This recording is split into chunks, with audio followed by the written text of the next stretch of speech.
Oi pessoal, conforme nós combinamos, né, esse vídeo vai fazer uma análise geral, algumas considerações sobre a obra que a gente acabou de ver, né, Memórias Póstumas de Brás Cubas.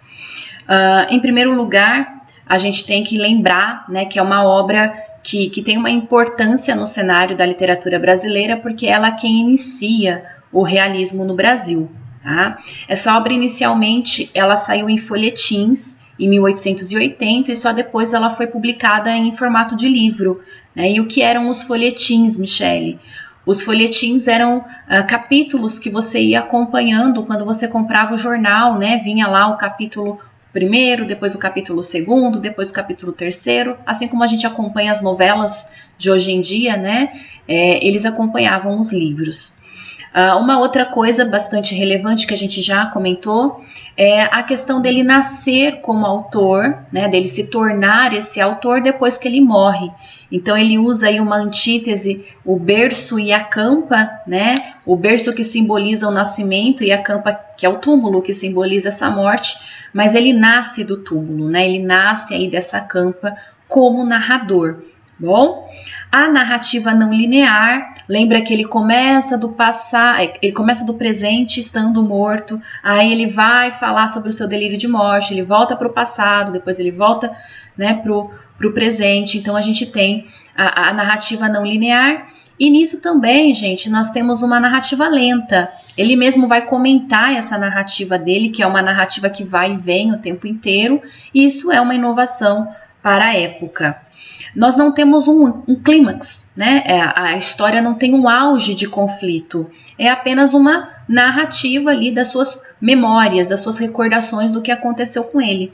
E isso nós damos o nome de anticlímax. Então, não temos um auge ali de conflito, aquele momento né, de suspense, isso não vai acontecer.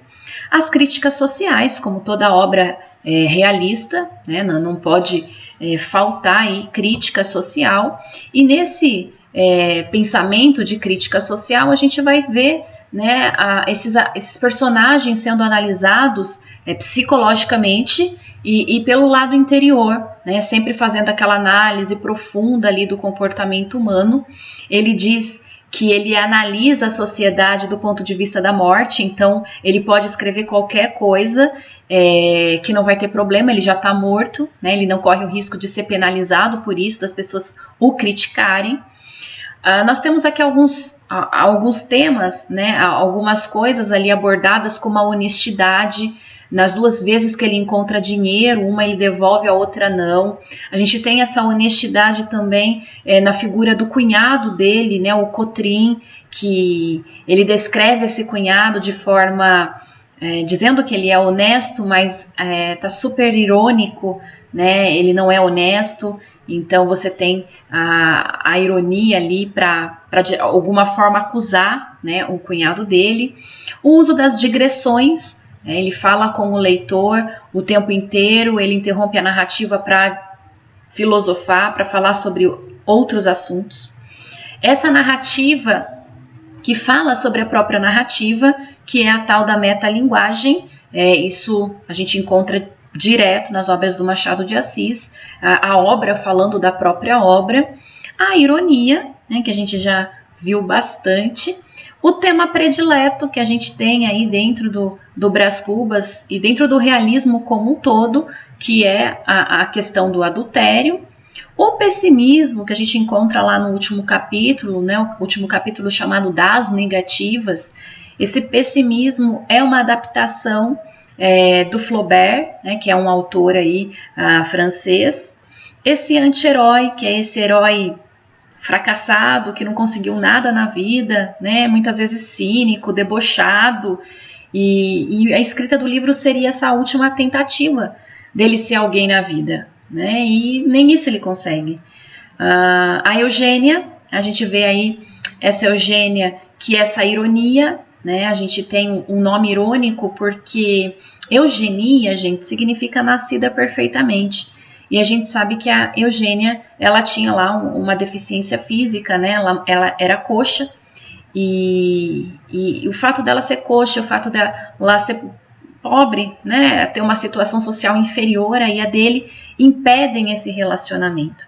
E isso o Machado está questionando, está criticando, né? Quantos homens não abandonavam aí as mulheres por conta disso, que foi o que o nosso Brás Cubas fez.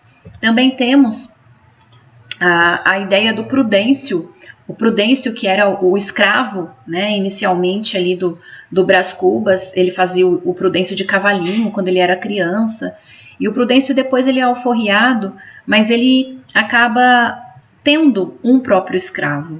E uma certa vez o Brás vê o Prudêncio batendo nesse escravo, e ali a gente fica, né, se perguntando por que será que ele está batendo, né, naquele escravo. Ele recebeu muitas chicotadas, muitas chibatadas, então ele está reproduzindo ali aquilo que realmente faziam com ele, inclusive o Brás. Tá?